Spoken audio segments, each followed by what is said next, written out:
హరి ఓం. ఓ విదురా, మానిత సౌరభ ప్రసవ మంజుల పక్వ ఫల ప్రవాళ భారానత చూత పోత విటపాగ్రనికేతన రాజకీర సన్మాని సుఖానులాప పరిమండిత కర్దమ తపశ్రమోద్యానవన ప్రదేశ కమలాకర తీర నికుంజ పుంజము అంచిత స్ఫటికమయ స్తంభ దీప్తి చే కొమరారు మరకత కుజములను సజ్జతి వజ్రాల సజ్జాల రుచులచే భాసిల్లు నీల సోపానములను దీపించు చంద్రకాంతోపల వేదుల విద్రుమ దేహళీ విలసితముల హాటకరత్నక వాట శోభితముల నలరిన సౌధశాలాంగణముల వరపయఫేన పటల పాండుకరీంద్ర దంత నిర్మిత ఖట్వాతి ధవళ పట్ట రచిత శయ్యాళులును చతురంతయాన కనక పీఠాది వస్తు సంఘములనెల్ల అని చెప్పి దేవహూతి తలుచుకున్నటువంటి తన గృహస్థాశ్రమ ధర్మంలో ఉన్నప్పుడు కర్దమ ప్రజాపతి తపస్సు చేత యోగశక్తి చేత ఆయన సమకూర్చినటువంటి మహత్తరమైనటువంటి ఆ భోగాలకు సంబంధించినటువంటి విశేషాలనే పోతన గారు ఈ రెండు పద్యాల్లోనూ కూడా వివరించి చెప్పినటువంటి విశేషాన్ని నిన్న మనం చూసాం. ఇది అయిన తరువాత ఓ విదురా, ఇంకా ఏం జరిగింది అనేటువంటి విషయాన్ని చెప్తూ, భర్త ఏమో సన్యసించే అరణ్యానికి వెళ్ళిపోయాడు. తర్వాత పుత్రుడేమో అమ్మకి మొత్తం ఆ గీత అంతటినీ కూడా బోధించేసిన తర్వాత అప్పుడు ఆయన కూడా వెళ్ళిపోయాడు. వెళ్ళిపోయేటప్పటికీ దూడను కోల్పోయినటువంటి గౌరి అంటే ఆవు అన్నమాట, గౌరివ వత్సల దూడను కోల్పోయినటువంటి ఆవులాగా ఆవిడ చాలా దుఃఖించిందయ్యా అన్నాడు.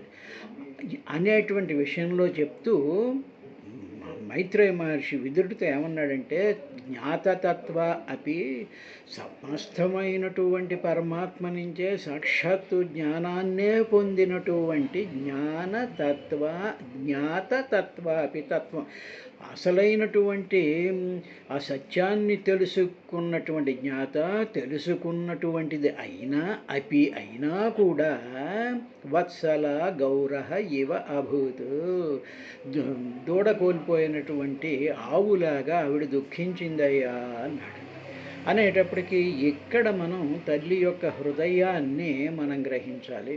తరువాత మామూలు సాధారణంగా ఇప్పుడు మన ప్రపంచంలో చూస్తూ ఉండేటువంటి తల్లులందరూ కూడా భర్త దూరమైనా సరే, లేకపోతే పిల్లలు దూరమైనా సరే, ఎంతో వాళ్ళ మనసులో ఆ దుఃఖాన్ని లోపల పెట్టుకుని ఆ దుఃఖాన్ని, ఆ అనురాగాన్ని, ఆ ప్రేమని వాళ్ళు ఏ విధంగా అయితే ఉంచుకుంటారో అదంతా కూడా ఈ మానవులకి కానీ ఈ సకల జీవులకి ఎక్కడి నుంచి వచ్చింది అంటే, ఆ దేవహూతి, కర్దమ ప్రజాపతి భార్య అయినటువంటి దేవహూతి వీళ్ళిద్దరి చేత కూడా సృష్టిని చెయ్యమని చెప్పి బ్రహ్మగారు ఆజ్ఞ చేశారు. కాబట్టి ఆ ఆజ్ఞ ప్రకారం తల్లికి ఆ గుణము, తల్లికి ఆ న్యాచురల్ ఇన్స్టింక్ట్ అనేటువంటిది ఆ వేళ నుంచి కూడా సమస్త జీవుల్లోకి కూడా వచ్చింది అనేటువంటి విశేషం భాగవతం చెప్పింది. ఇది అయిన తర్వాత ఆయన విదురుడితో మైత్రేయ మహర్షి ఇంకా ఈ విధంగా చెప్తూ, తమేవ ధ్యాయతి దేవం అపత్యం కపిలం హరిం బభూవా అచిరతో వత్స నిస్పృహా తాదృశే గృహే.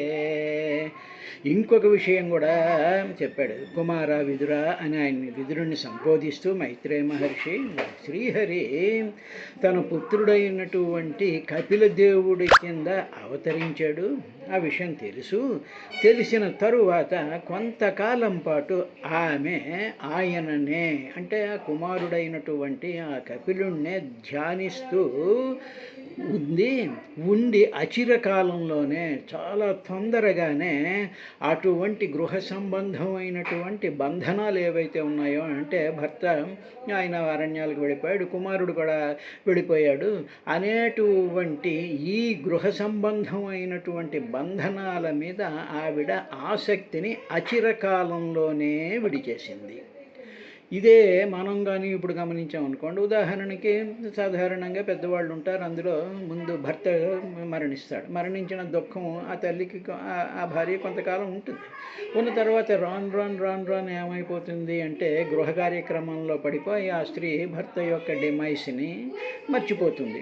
అదేవిధంగా కుమారుడు ఉన్నాడు, లేదా కుమారుడు అమెరికాలో ఉంటాడు, అయ్యో అమెరికాలో ఉన్నాడు, దూరంగా ఉన్నాడు, అక్కడున్నాడు ఇక్కడున్నాడు అనేటువంటి వియోగం బాధ మనసులో ఉంటుంది. కానీ అది అలవాటు అయిపోయేటప్పటికి ఏమైపోతుందంటే ఆ బంధాలు నెమ్మదిగా సన్నగిల్లి ఒక జ్ఞాపకాల రూపంలోకి వెళ్ళిపోతూ ఉంటాయి అనేటువంటిది కూడా సృష్టిలో దేవహూతి కర్దమ ప్రజాపతుల ద్వారా ఈ సృష్టిలో ప్రవేశపెట్టబడింది అని భాగవతం ఈ శ్లోకంలో చెప్తోంది.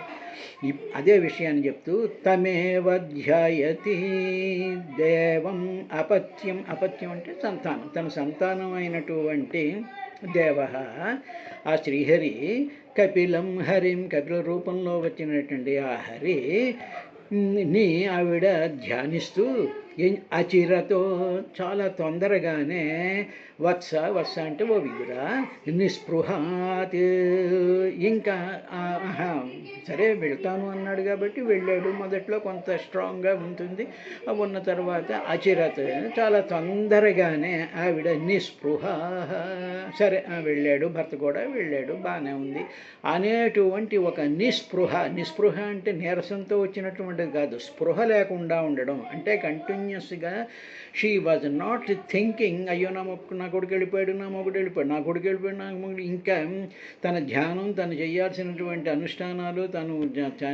ఉండాల్సినటువంటి ఆ వ్రతాలు, ఆ దీక్షలు, ఆ జ్ఞానతత్వాన్ని అనుష్ఠించడం అనేటువంటివి అవన్నీ కూడా చాలా స్ట్రాంగ్గా ఈ వీళ్ళలో ఇచ్చేటప్పటికీ ఈ భర్త కొడుకు కూడా వియోగం వాళ్ళు దూరం వెళ్ళిపోయారు అనేటువంటి ఆ స్పృహ, నిస్పృహ, ఆ స్పృహని చాలా మట్టికి తగ్గించేసుకుని ఆవిడ నిస్పృహగా ఉంటూ, అందుకనే ఏమిటి అమ్మవారి నామాల్లో నిర్మల నిర్మమ మమతాహంత్రి నిర్మమ, నా మొగుడు నా కొడుకు అనేటువంటి లేనటువంటి స్థితి ఎప్పుడు వస్తుంది అంటే నిర్మమ అంటే భగవంతుడిలో ఉండేటువంటి ఆ భగవశక్తి స్వరూపమైనటువంటి ఆ పరమాత్మ యొక్క ధ్యానం వల్ల ఆవిడికి నిస్పృహ వచ్చింది.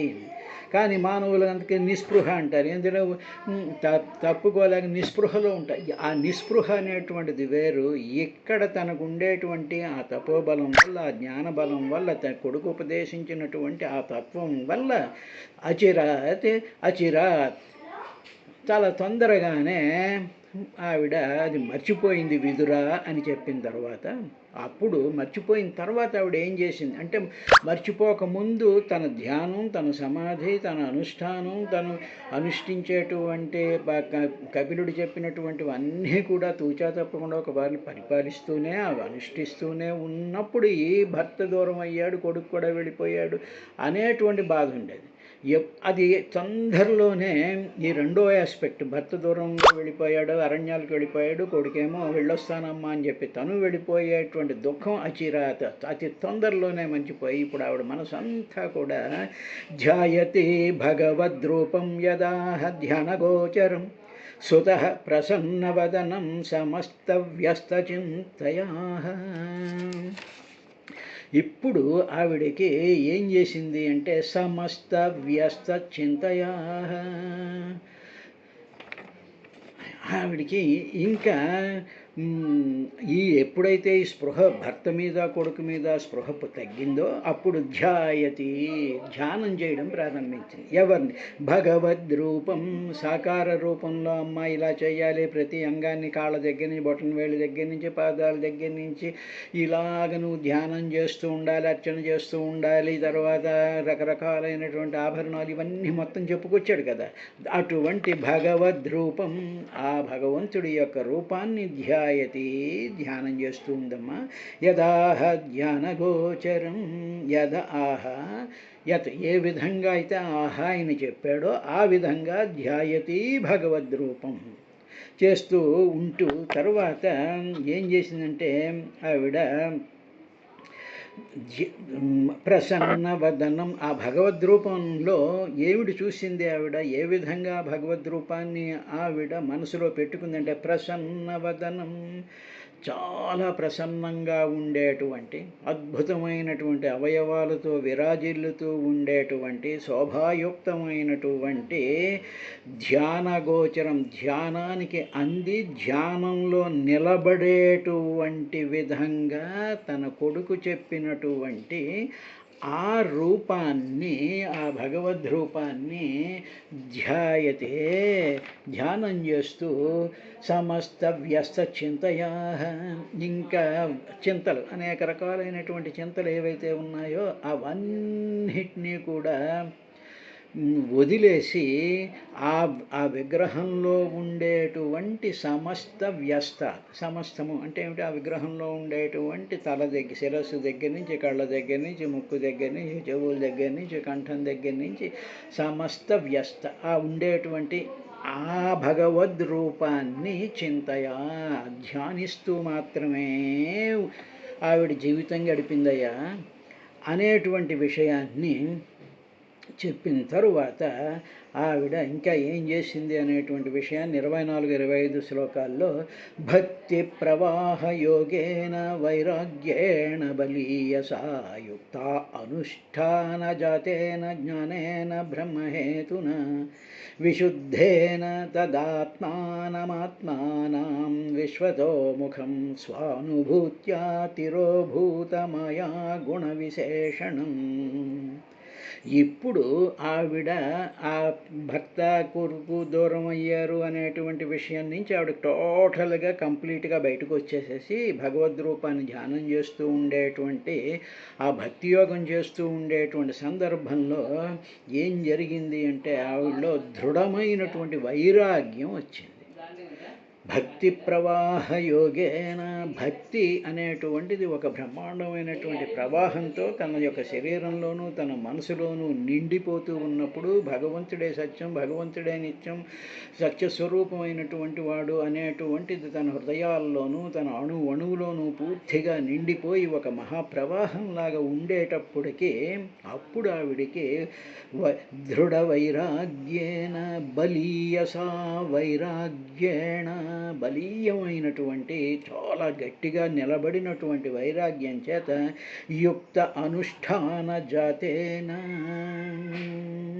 తరువాత ఏం చేసింది అంటే అనుష్ఠాన జాతేన, ఆ విధంగా తాను చేయవలసినటువంటి అనుష్ఠాన క్రియలన్నీ కూడా కొడుకు తనకి ఏం చెప్పాడో, అంతకుముందు తన భర్త అయినటువంటి కర్దమ ప్రజాపతి ఏం ఉపదేశాలు చేశాడో అటువంటి అనుష్ఠానం చేత వచ్చినటువంటి జాతేన, పుట్టినటువంటి బ్రహ్మహేతున, అవన్నీ కూడా దేనికి కారణమయ్యాయి అంటే బ్రహ్మహేతున, బ్రహ్మ సాక్షాత్కారాన్ని అంటే పరబ్రహ్మ యొక్క సాక్షాత్కారానికి కారణమయ్యేటువంటి జ్ఞానేన, ఆ జ్ఞానంతో విశుద్ధేన ఆత్మన, అటువంటి జ్ఞానం చేత తన మనస్సు ఆత్మన, తన అంతఃకరణం ఉన్నాయా మనసు బుద్ధి చిత్తం అహంకారం అనేటువంటి ఆ 4 కూడా విశుద్ధేన, పరిపూర్ణంగా విశుద్ధమైపోయినటువంటి స్థితితో, అలా ఆ స్థితి ఆవిడికి ఎప్పుడైతే వచ్చిందో,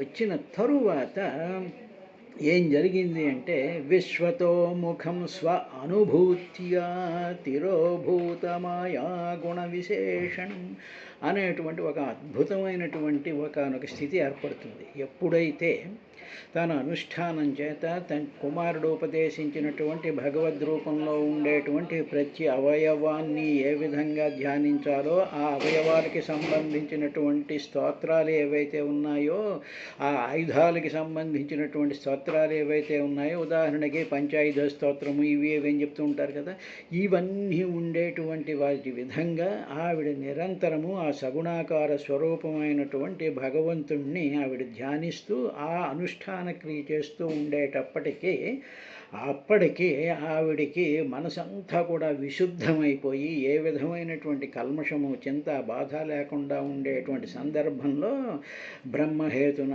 బ్రహ్మ సాక్షాత్కార సంబంధమైనటువంటి జ్ఞానం ఆవిడలో కలిగి ఆవిడ యొక్క అంతఃకరణ చతుష్టయం అంతా కూడా పరిపూర్ణమైనటువంటి భగవంతుడితో నిండిపోయినటువంటి ఆ స్థితిలో స్వ అనుభూత్య అప్పుడు తాను ఎవరు అని తాను ఆ ఆత్మస్వరూపమైనటువంటి అహం బ్రహ్మాస్మి త్వమేవాహం అనేటువంటి వేదవాక్యాలు ఏవైతే ఉన్నాయో వాటి యొక్క స్వ అనుభూత్య ఆ అనుభవాన్ని ఈవిడ పొందేటప్పటికీ ఏం జరిగింది అంటే ఇంకా ఆవిడికి శరీరం ఉందిగా, ఇంకా అంతఃకరణ చతుష్టయం ఉందిగా, ఇంకా శరీరము రక్తము నాళాలు ఇవి అవి కూడా ఉన్నాయిగా.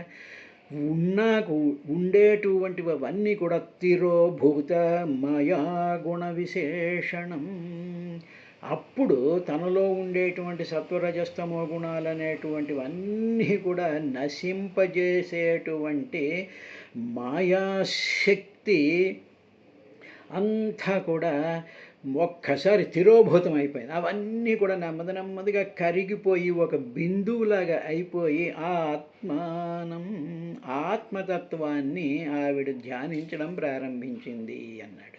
అంటే ఇక్కడ స్టెప్స్ ఏమిటో జాగ్రత్తగా గమనించినట్లయితే తన కొడుకు తనకు ఉపదేశించినటువంటి భగవద్రూపాన్ని నిత్యానుష్ఠాన కర్మలతో సంధానం చేస్తూ భగవద్ రూపంలో ఉండేటువంటి టాప్ టు బాటమ్ ఉండేటువంటి సమస్త అవయవాలు, ఆ అవయవాలకి సంబంధించినటువంటి స్తోత్రాలు, ఆ అవయవాలలో ఉండేటువంటి ఆయుధాల్లో ఉండేటువంటి ఆ ప్రభ, ఈ మొత్తం ఆ జ్ఞానం అంతటినీ కూడా ఆవిడ నిత్యం అనుష్ఠానం చేస్తూ ఉండడం వల్ల ఆవిడ మనసు పరిపూర్ణమైనటువంటి విశుద్ధంతో నిండి చిత్తంలో ఉండేటువంటి ఆ చిత్తశుద్ధత ఏర్పడిన తర్వాత అంతఃకరణ చతుష్టయంలో ఆ పరబ్రహ్మ యొక్క జ్ఞానం అనేటువంటి వెలుగుతో ఆవిడ శరీరం నిండిపోయినప్పుడు అప్పుడు సర్వవ్యాపకమైనటువంటి ఆ ఆత్మతత్వ స్వరూపంలోకి ఈవిడ వెళ్ళిపోయేటువంటి సందర్భంలో ఈ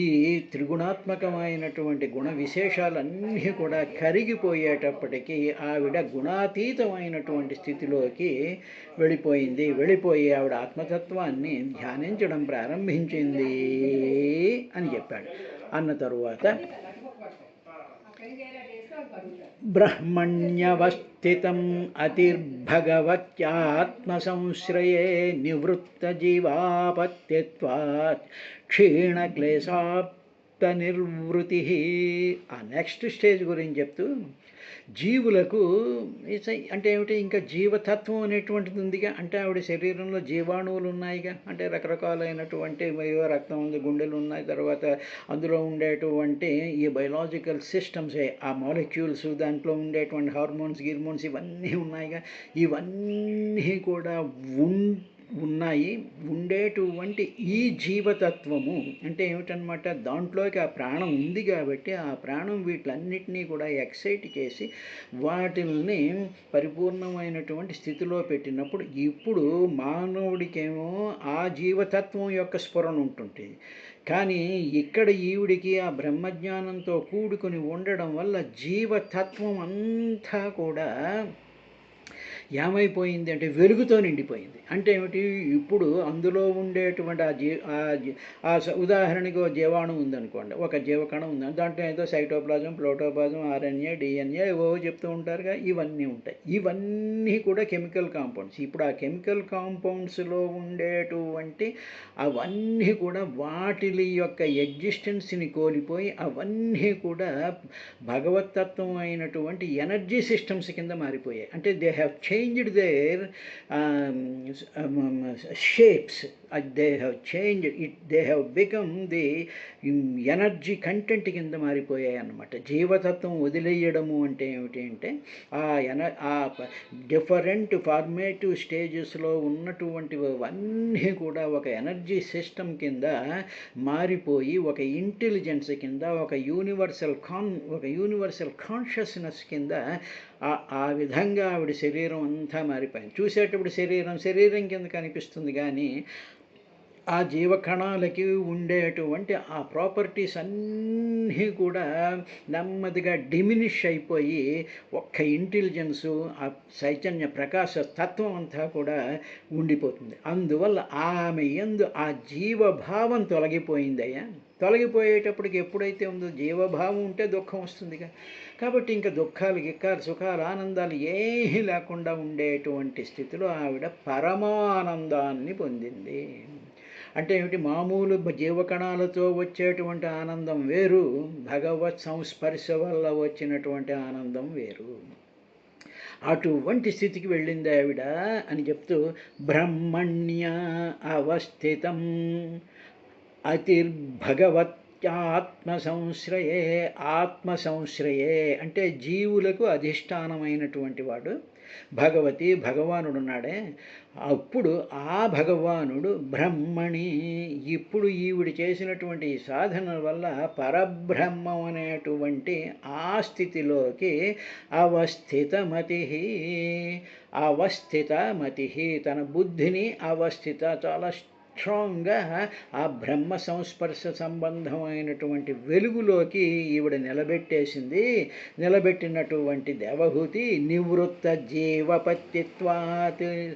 జీవపత్తిత్వాత్ అంటే ఏమిటి? జీవ సంబంధమైనటువంటి ప్రాసెస్ అంతా మన శరీరాల్లో ఏవైతే ఉంటాయో అవన్నీ కూడా జీవపత్తిత్వాత్ అంటారు. జీవ సంబంధమైనటువంటి జీవకణాలకి సంబంధించినటువంటి ఆ ప్రాపర్టీస్ అన్నీ కూడా నివృత్త, అవన్నీ కూడా ఎప్పుడైతే తొలగిపోయాయో క్షీణ క్లేశా, ఇక క్షీణించినటువంటి క్లేశాలు, ఇంకా ఏ విధమైనటువంటి కష్టము కూడా ఆవిడ లేనటువంటి పరిస్థితి ఏర్పడుతుంది. అంటే ఉదాహరణకి మామూలుగా చెప్పాలనుకోండి, ఆవిడ రాయిచ్చు కొట్టామనుకోండి, కొడితే మామూలు రాయిచ్చు కొడితే ఏమిటవుతుంది? శరీరం జీవతత్వంతో కూడుకున్నప్పుడు ఇట్ గివ్స్ ది రెస్పాన్స్, ఏ నొప్పి అయినా కలుగుతుంది, ఏదో రక్తం కారడం ఏదో జరుగుతూ ఉంటుంది. ఎప్పుడైతే నివృత్త జీవపత్తిత్వాత్, ఎప్పుడైతే ఆ కణాలకి ఆ జీవకణాలకి ఆ వాటి ధర్మాలని కోల్పోయి అవన్నీ కూడా ఇన్ ఎక్సైటెడ్ స్టేట్లో ఉండేటువంటి ఎనర్జీ సిస్టమ్స్ కింద, ఎనర్జీ ప్యాకెట్స్ కింద ఉంటుందో అప్పుడు ఏ విధమైనటువంటి క్లేశములు కూడా కలగు. అదే మనకి ప్రహ్లాద చరిత్రలో చూసినట్లయితే ప్రహ్లాదుని కత్తిచ్చు పొడిచినా, విషం తాగించినా, ఏనుగుల చేత తొక్కించినా, పర్వతాల మీద తోసేసినా ఎందుకు ఏమీ అవలేదు అంటే కారణం ఏమిటంటే నివృత్త జీవపత్తిత్వాత్. అటువంటి స్థితిలోకి వెళ్ళిపోయినప్పుడు క్షీణ క్లేశ, అప్పుడు ఏ విధమైనటువంటి దుఃఖాలు ఉండవు. కత్తిచ్చి పుడితే రక్తం రాదు, ఎందుకంటే రక్తం రావడం అనేటువంటి జీవకణాలకు ఉండేటువంటి లక్షణం అది.